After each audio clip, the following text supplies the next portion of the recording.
It's interesting that we haven't grown when so many different places in the country have exploded, and support each other in a way that we have can't even fathom in the DMV. We just don't do it.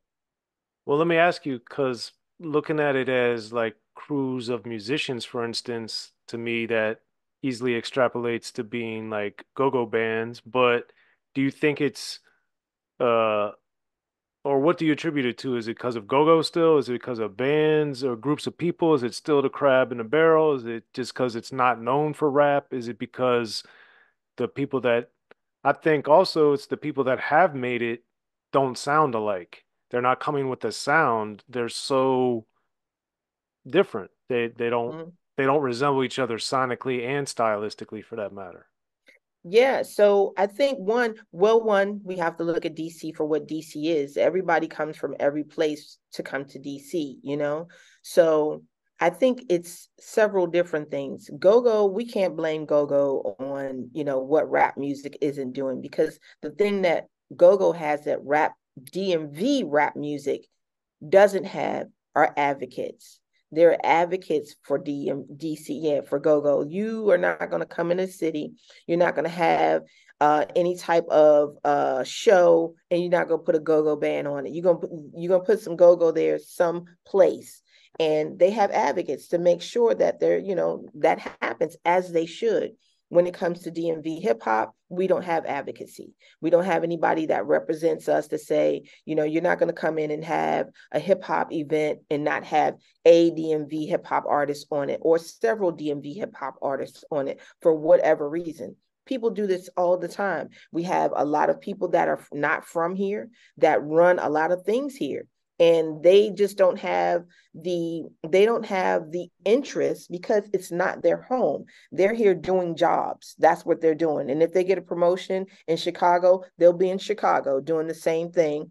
You know what I mean? But so I think that's the thing that DMV hip hop needs. It needs advocacy that makes sure that not only we're represented in the DMV, but we're represented to the public in the DMV, because a lot of the public has no idea the strides that we're making because we're not represented. So we don't even know that we're winning, to the general public. We don't even know we win.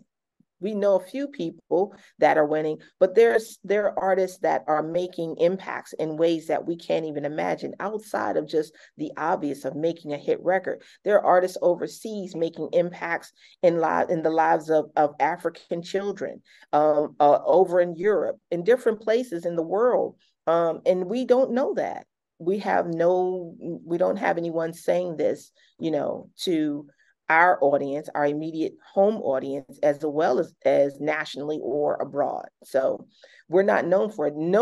There was no place in the country that was known for hip hop except for New York. That's where it started. That's who was known. But Atlanta came and they became known. California, the Bay, all of that, so people know these places because there were people saying, like a Jermaine Dupri, you're not coming to Atlanta, you know what I mean, you're not coming to, we are Atlanta, we got something to say. Is who said that on Andre 3000. yeah, we got something to say. So they have advocates to make sure that people know who they are, and are well represented and respected. That's something that we don't have. Yeah, it's a shame, but that's what, I've like I said, I've been fortunate. Now we got you on here, Nonchalant, but we got, I've had Stinky Dink on Unique Access. I've had Chris Thomas, the mayor. I've had Sugar Bear from EU. So I'm trying to DJ Cool. I'm trying to, represent for home, but also even beyond that, all these artists have their own artistic merit anyway and should be Mm-hmm. discussed on a more regular basis anyway. But Mm-hmm. that's that. Um, back to Until the Day with Looking Good to Me.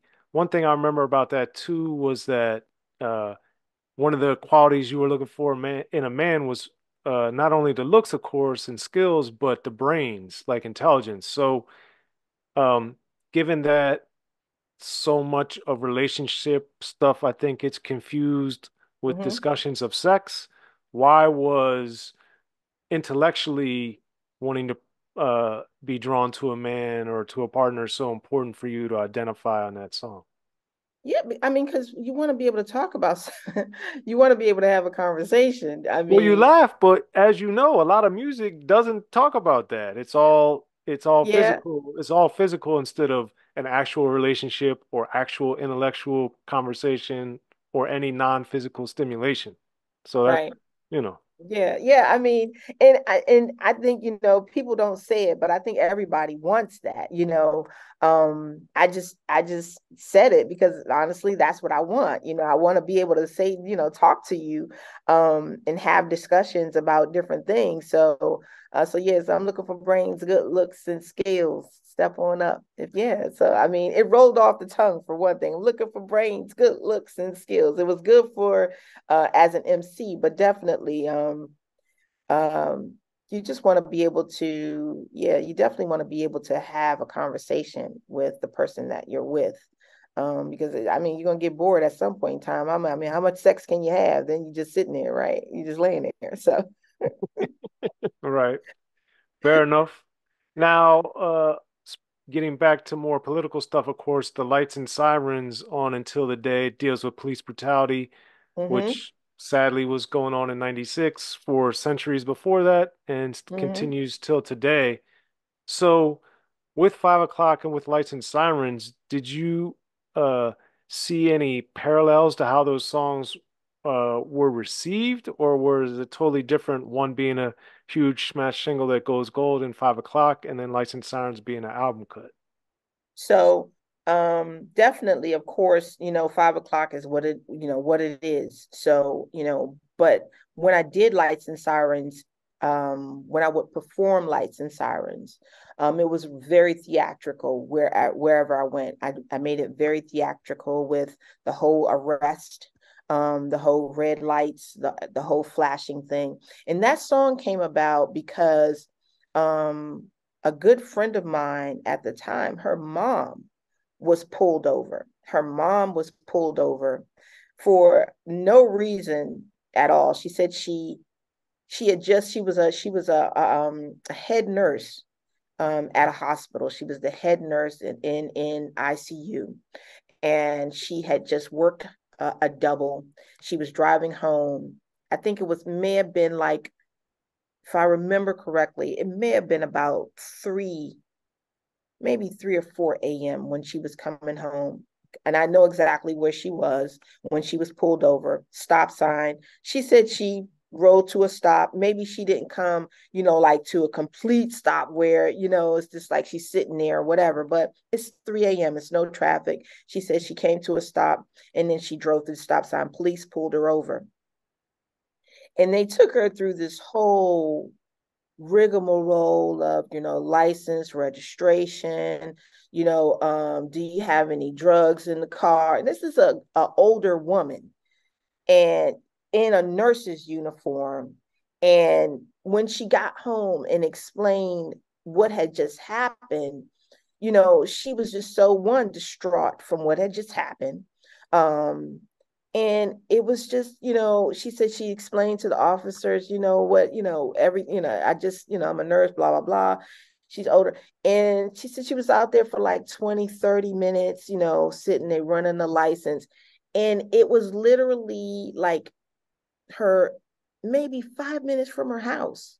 So you're looking at her driver's license. It has her address on there. You can, it's 5 minutes. You have all of these things, but you still, what I mean, want to antagonize and harass and that sort of thing. And I immediately wrote that song because if this is happening to a middle-aged woman, you know, it it's a whole Yeah. nother level. So I was really, really, really pissed off with police when I wrote that song. There are some good officers out there, absolutely, because I had a niece who was a police officer.